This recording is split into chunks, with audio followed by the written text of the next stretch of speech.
Chapter 18. When news of the taking of Al-Maut reached Isfahan, it aroused little concern.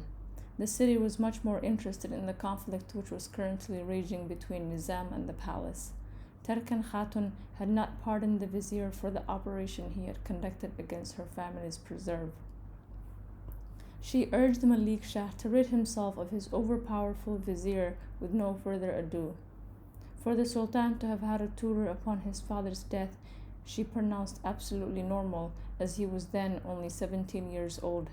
Today, he was 35, an accomplished man, and he could not leave the management of affairs indefinitely in the hands of his Ata. It was time for people to know who the real master of the empire was. Had the Samarkand business not proved that Nizam was trying to impose his will, that he was tricking his master and treating him as a minor before the whole world? Malik Shah was still hesitant about taking this step when something happened to push him into it. Nizam had named his own grandson governor of the city of Marw. This conceited adolescent held too much store by his grandfather's omnipotence and had gone so far as to insult an old Turkish emir in public. The emir then came in tears to complain to Malik Shah, who, beside himself with rage, had the following letter written to Nizam there and then. "If you are my aide, you must obey me and forbid your relatives to malign my men. If you deem yourself my equal, my associate in power, I will make the necessary decisions." Nizam sent back his response to the message, which had been conveyed by a delegation of the empire's high dignitaries. "Tell the Sultan, if he was not aware of it until now, that I am indeed his associate, and that without me he would never have been able to build up his power. Has he forgotten that it was I who took charge of his affairs upon his father's death, and that it was I who eliminated the other aspirants and crushed all rebels? That it is thanks to me that he is obeyed and respected to the ends of the earth? Yes, go and tell him that the fate of his head is tied to that of my inkwell." The emissaries were dumbfounded. How could a man as wise as Nazim al-Mulk address the Sultan with words which would cause his downfall and without doubt his death? Could his arrogance have gone over into madness? That day, only one man knew with precision how to explain such determination, and that was Khayyam. For weeks, Nizam had been complaining to him of dreadful pains which had been keeping him awake at night and preventing him from concentrating on his work by day. After examining him, probing his body with his fingers and questioning him, Umar diagnosed a phlegmonic tumor which would not leave him long to live. It was truly unpleasant night when Khayyam had to announce to his friend his true condition. "How much time do I have left to live?" "A few months." "Will I go on suffering?" "I could prescribe you opium to reduce the suffering, but you will feel constantly dizzy and unable to work anymore." "Will I not be able to write, nor hold a long conversation?" "Then I prefer to suffer." Between one retort and the next, there were long moments of silence and suffering contained with dignity. "Are you afraid of the hereafter, Khayyam?" "Why should one be afraid? After death, there is either nothing or forgiveness." "And the evil that I have wrought?" "However great your faults, God's mercy is greater." Nizam seemed somewhat reassured. "I have also done good. I have built mosques and schools and have fought against heresy." As Khayyam did not contradict him, he went on. "Will I be remembered in 100 years' time, in 1,000 years?" "There is no knowing." Nizam stared at him hard with distrust and then continued. "Was it not you who said once, 'Life is like a fire, flames which the passerby forgets, ashes which the wind scatters, a man lived'? Do you think that will be the fate of Nizam al-Mulk?" He gasped for breath. Umar had still not said anything. Your friend Hassan Sabah has gone throughout the country broadcasting that I am no more than a vile servant of the Turks. Do you think that is what they will say about me tomorrow? That they will make me into the scourge of the Aryans? Will they have forgotten that I was the only person to have stood up to the sultans for 30 years and to have imposed my will upon them? What else could I do after their army's victory? But you're not saying anything. He had a vacant look about him. 74 years. 74 years which have passed before my eyes. So much deceit, so many regrets, and so many things I would have experienced differently. His eyes were half closed, his lips contorted. Woe betide you, Khayyam. You are to blame for Hassan Sabah being able to perpetrate his misdeeds. Umar had wanted to reply, how much you and Hassan have in common. If you are seduced by a cause such as building an empire or preparing for the reign of the Imam, you do not think twice about killing in order to make your scheme triumph. In my opinion, any cause which involves killing no longer attracts me. It becomes unattractive to me. It becomes sordid and debased, no matter how beautiful it may have been. No cause can be just when it allies itself to death. He wanted to shout it out, but he got the better of himself and remained silent. He had decided to allow his friend to slide peacefully toward his fate. In spite of this trying night, Nizam ended up by resigning himself to his fate. He became used to the idea of not existing anymore. However, from one day to the next, he turned aside from affairs of state and determined that he ought to devote what time remained to him to completing a book, Siyasat al-Nama, the Treatise of Government. This was a remarkable work, the Muslim world's equivalent of Machiavelli's The Prince, which was to appear in the West 4 centuries later with one crucial difference. The Prince is the work of a man disappointed by politics and thwarted from having any power, while the Siyasat al-Nam is the fruit of the irreplaceable experience of an empire builder.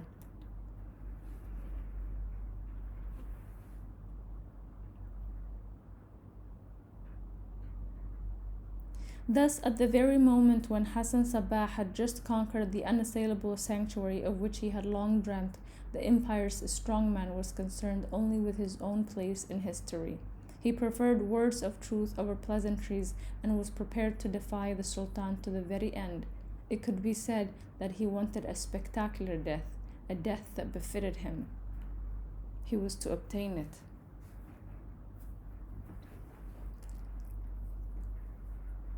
When Malik Shah received the delegation which had come from meeting Nizam, he could not believe what he was told. Did he really say that he was my associate, my equal? When the emissaries dolefully confirmed this, the Sultan let his anger come pouring out. He spoke of having his tutor impaled, dismembered alive, or crucified on the battlements of the citadel. Then he rushed off to announce to Tarkan Khatun that he had finally decided to discharge Nizam al-Mulk from all his duties and that he wished to see his death. It only remained to work out how he could be executed without provoking any reaction from the numerous regiments who were still loyal to him. However, Tarkan and Jahan had their own idea.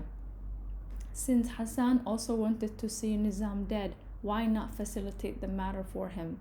Why leaving him Malik Shah free from suspicion? An army corps was thus sent out to Al-Maut under the command of a man loyal to the Sultan. The ostensible objective was to lay siege to the Ismailis fortress, but in reality it was a smokescreen so that negotiations could take place without rousing suspicions, and the course of events was planned down to the very details. The Sultan would lure Nizam to Nahawand, a city equidistant from Isfahan and Al-Maut. Once there, the assassins would take over. Texts from the time report that Hassan Sabah gathered his men together and addressed them as follows: Which man amongst you will rid this country of the evil Nizam al-Mulk? And a man named Irani placed his hand on his chest as a sign of acceptance. The master of Al-Maut charged him with the mission and added, "The murder of this demon is the gateway to happiness." During this period, Nizam stayed shut up in his residence. Those who had previously visited his diwan had deserted him upon learning of his disgrace, and only Khayyam and officers of the Nizamiya guard frequented his residence. He spent most of his time at his desk. He scribbled away furiously and sometimes asked Umar to read it over. As he read through the text, Umar gave off a smile or a grimace here and there. In the evening of his life, Nizam could not resist shooting off a few arrows and settling some accounts. For example, with Tarkan Khatun, the 43rd chapter was titled "On Women Who Live Behind the Tent Work." In ancient times, Nizam wrote, the spouse of a king had great influence over him, and there resulted therefrom nothing but discord and troubles. I shall say no more about it, for anyone can observe such things in other epochs. He added, for an undertaking to succeed, it must be carried out the opposite way to what women say. The following 6 chapters were devoted to the Ismailis and ended as follows. I have spoken of this sect so that people can be on their guard. My words will be remembered when these infidels manage to annihilate people close to the Sultan as well as statesmen, when their drums sound everywhere and their designs are unveiled. In the midst of the resultant tumult, the prince will surely know that everything I have said is the truth. May the Almighty preserve our master and the empire from an evil fate. The day when a messenger arrived from the Sultan to see him and invite him to join him on a trip to Baghdad, the vizier had not a moment's doubt of what was in store for him. He called Khayyam to take his leave of him. In your condition, you could not cover such distances, Khayyam told him.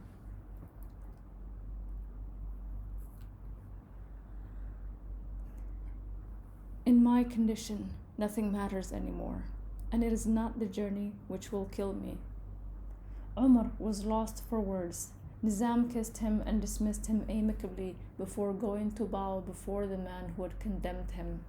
With supreme elegance, recklessness, and perversity, the Sultan and the Vizier were both playing with death.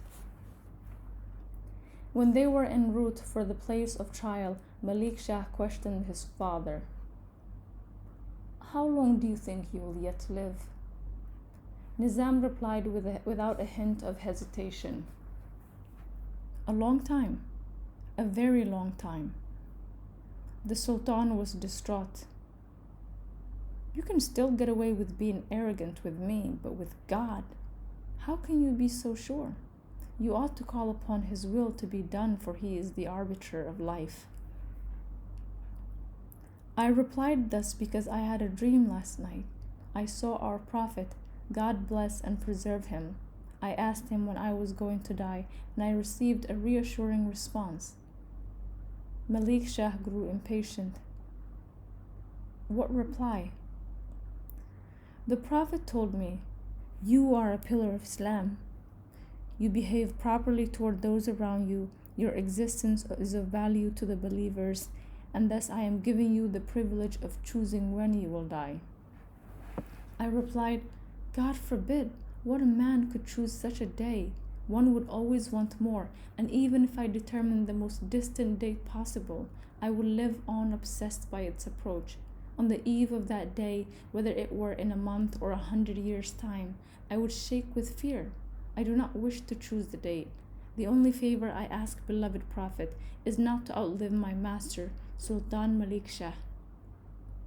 I have seen him grow up, and have heard him call me father, and I would not wish to undergo the humiliation and the suffering of seeing him dead.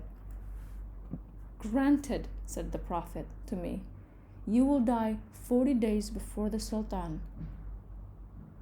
Malik Shah's face was pale and he was trembling so much that he almost gave himself away. Nizam smiled. You see, I am not showing any arrogance. I am now sure that I will live a long time. Was the Sultan tempted at that moment to forego having his vizier killed? He would have been well advised to do so. Even if the dream was only a parable, Nizam in fact took formidable precautions. On the eve of his departure, the officers of his guard assembled at his side had sworn one after another with their hands placed on the book that, should he be killed, not a single one of his enemies would live on.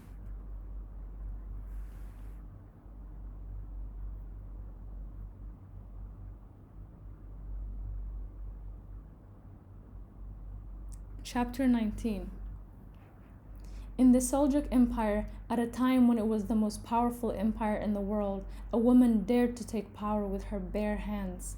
Seated behind her tenting, she arrayed armies from one end of Asia to the other, named kings and viziers, governors and qadis, dictated letters to the Caliph, and sent emissaries off to the master of Al-Maut.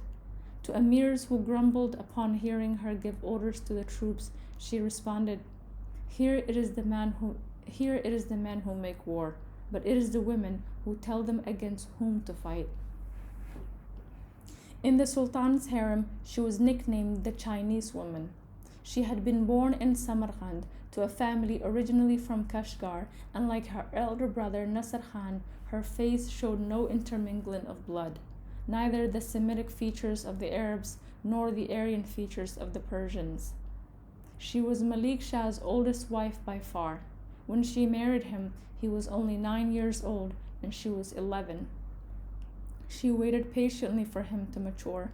She had felt the first down of his beard, surprised the first spring of desire in his body, and seen his limbs grow out and his muscles swell up as he turned into the majestic windbag whom she soon learned to tame. She had never ceased being the favorite wife, adulated, wooed, honored, and above all, listened to and obeyed. At the end of a day, or upon his return from a lion hunt, a tournament, a bloody clash, a stormy assembly of the emirs, or worse, a tedious work session with Nizam, Malik Shah would find peace in the arms of Turkan. He would peel off her diaphanous silk covering, snuggle up to her bare skin, play about, bellow and tell her about his exploits and what was tiring him. The Chinese woman would throw her arms around the excited lion, cocoon him, give him a hero's welcome in the folds of her body, and hold on to him long and tight, only letting go so that she could pull him back again. He stretched himself out with all his weight, conquering, breathless, panting, submissive, and bewitched. She knew how to take him to the very limits of pleasure.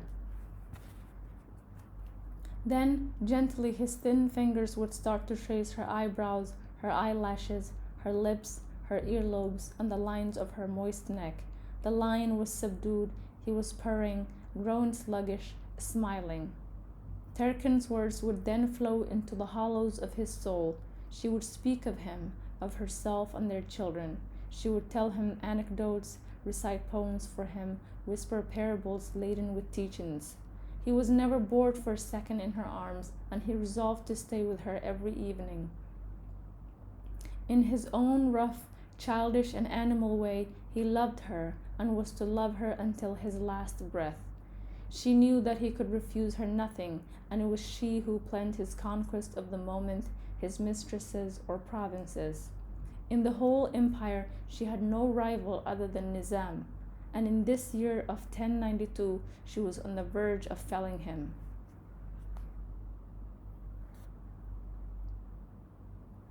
Was the Chinese woman exultant at this? How could she be? The moment she was alone or with Jahan, her confidant, she would cry the tears of a mother and sultana. She could curse her unjust fate, and no one thought to blame her for it. Her eldest son had been chosen by Malik Shah as his heir and was with him on all his trips and at all his ceremonies. His father was so proud of him that he displayed him everywhere, showing him his provinces one by one, telling him of the day when he would succeed him. No sultan ever left such a large empire to his son, he would tell him. At that time, Terken was indeed overjoyed, and no unhappiness soured her smile. Then the heir died from a sudden, shattering, and merciless fever. In vain the doctors prescribed bleeding and poultices, but within 2 nights he passed away. It was said to be the work of the evil eye, or even an undetectable poison. Terken managed to control her tears and pull herself together. When the period of mourning was over, she had her second son designated as heir to the throne. Malik Shah took to him very quickly and showered him with surprising titles for a 9-year-old. But it was an era of pomp and ceremony. King of kings, pillar of the state, protector of the prince of believers. The curse of the evil eye did not tarry in doing away with the new heir. He died as suddenly as his brother of a fever which was just as suspect. The Chinese woman had a last son whom she asked the Sultan to designate as heir. The affair was trickier this time, since the child was only a year and a half old, and Malik Shah was the father of 3 other boys who were all older. 2 of them were born to a slave girl, but the eldest, named Barak Yaro, was the son of the Sultan's own cousin. What pretext could he use to brush them aside? Who better than this prince, who was doubly Seljuk, to be elevated to the rank of heir to the throne? Such was the view of Nizam, who wanted to interject some order into the Turkish squabbles, who had always been eager to institute some form of hereditary dynasty, and who had insisted, with the best arguments in the world, that Malik Shah's eldest son should be designated heir, but with no success. Malik Shah dared not go against Terken, and as he could not nominate his son by her, he nominated no one, preferring to risk dying without an heir, like his father and all his clan.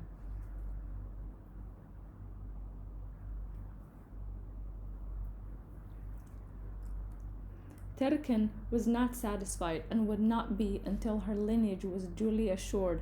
That is to say, that more than anything in the world, she desired to see Nizam, the obstacle to her ambitions, fall into disgrace.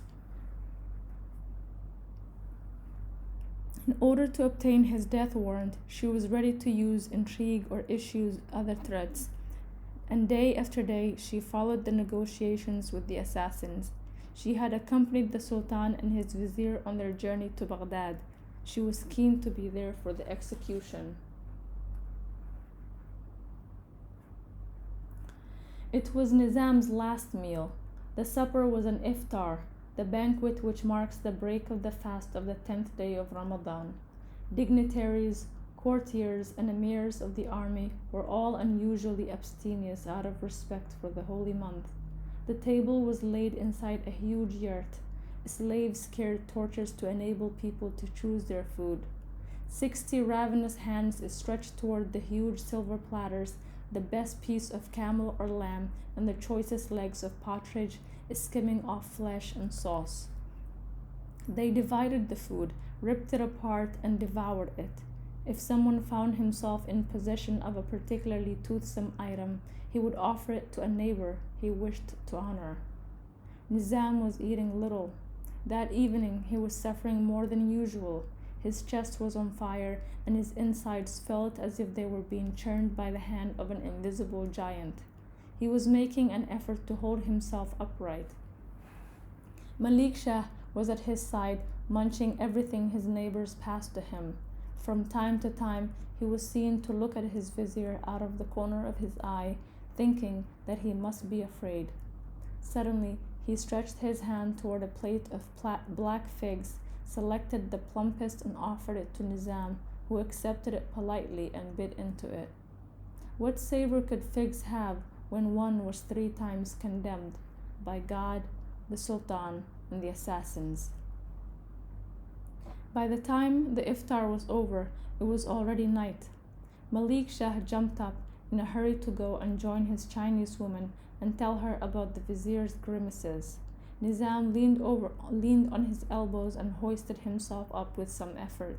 His harem's tents were not far off, and his old female cousin would have prepared a concoction of myrobalan to provide him some ease. He only had to take 100 steps to be there. Around him was the inevitable confusion of royal camps with its soldiers, servants, and wandering tradesmen. Now and then he could hear the stifled laugh of a courtesan. How long the path seemed, and he was dragging himself along it alone. Usually he was surrounded by a group of courtiers, but who now wished to be seen with an outlaw? Even the beggars had fled. What could they hope to obtain from a disgraced old man? However, someone was approaching him, a decent-looking man clothed in a patched coat. He muttered some pious words, and Nizam felt for his purse and retrieved 3 pieces of gold. This unknown man, who would still approach him, ought to be rewarded. There was a flash, the flash of a sword, and everything happened very quickly. Hardly had Nizam seen the hand move before the dagger pierced his clothing and skin, and the point worked its way between his ribs. He had not even shouted, but just made a dazed movement and gasped a last breath. As he was dying, he may have seen again, in slow motion, the blade, the arm stretching out and withdrawing the nervous mouthing, and the nervous mouth which spat out, "This present comes to you from Al-Maut." Then cries went up. The assassin had run off, but had been tracked from tent to tent and found. Hurriedly they slit his throat and dragged him barefoot to be thrown onto a fire.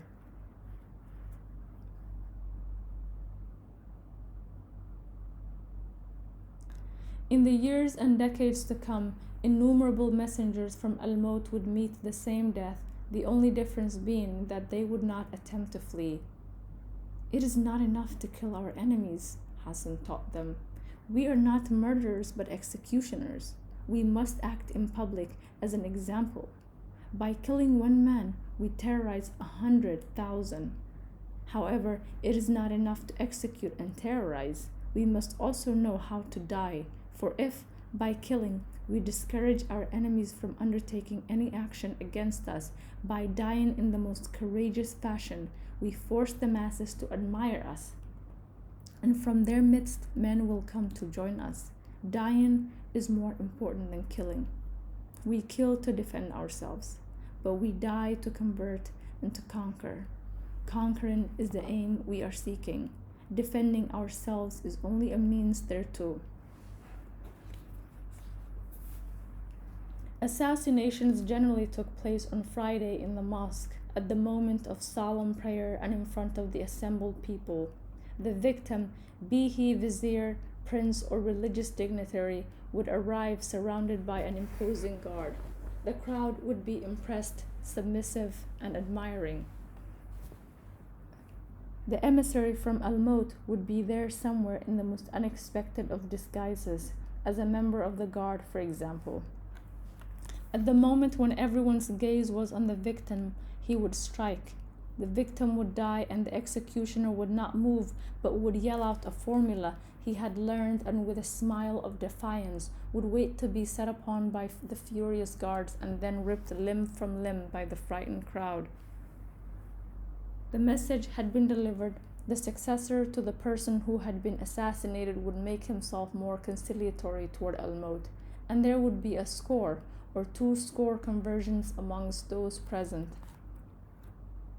So unreal were these scenes that it was often said that Hassan's men were drugged.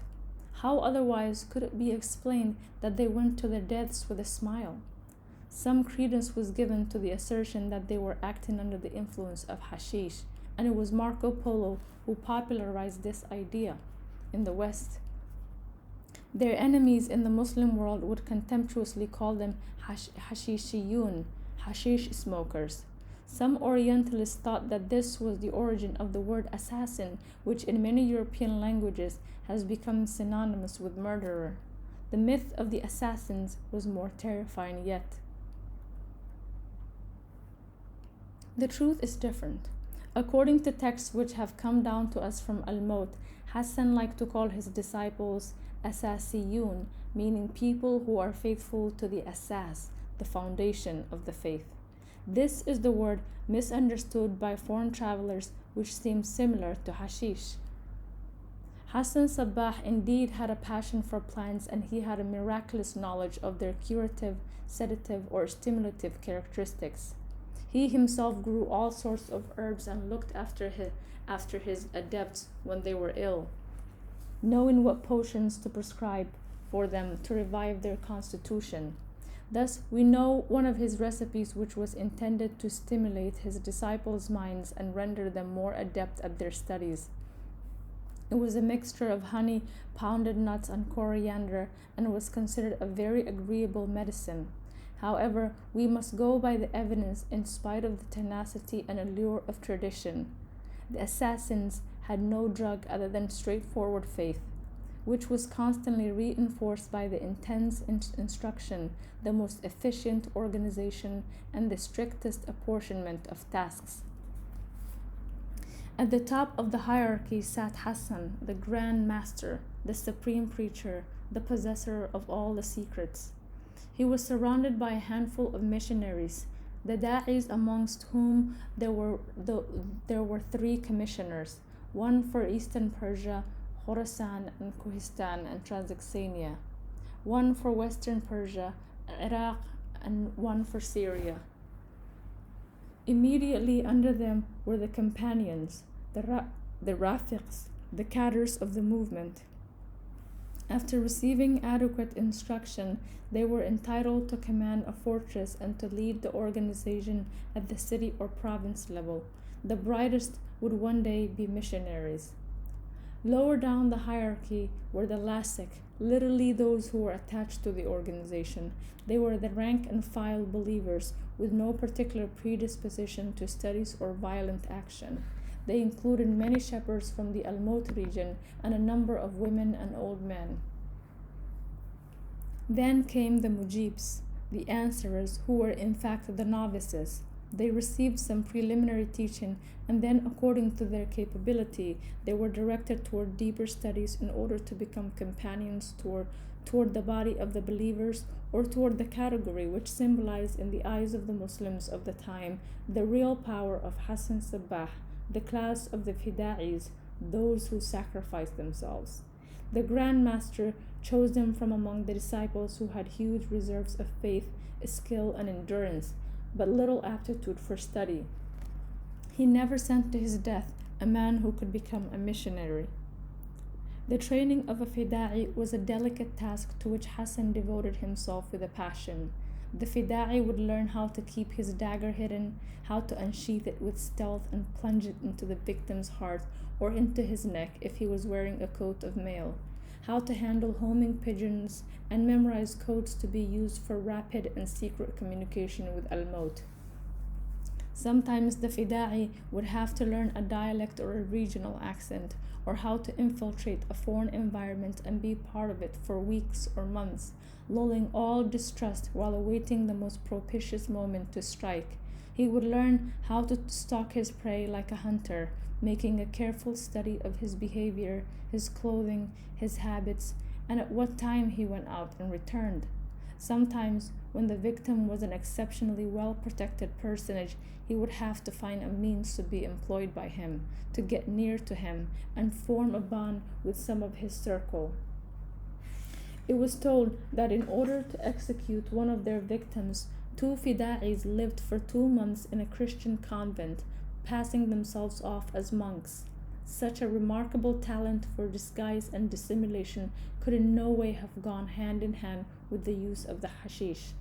Most importantly, the disciple had to acquire the necessary faith to confront death, and a faith in a paradise which the martyr would earn at the very moment when his life was taken from him by the raging crowd. No one could stand up to Hassan Sabbah. He had succeeded in building up the most feared killing machine in history. Nonetheless, another arose at the bloody turn of the century, that of the Nizamiyya, which out of loyalty to the assassinated vizier went on to sow death with different methods, which were perhaps more insidious, certainly less spectacular, but whose effects were to be no less devastating.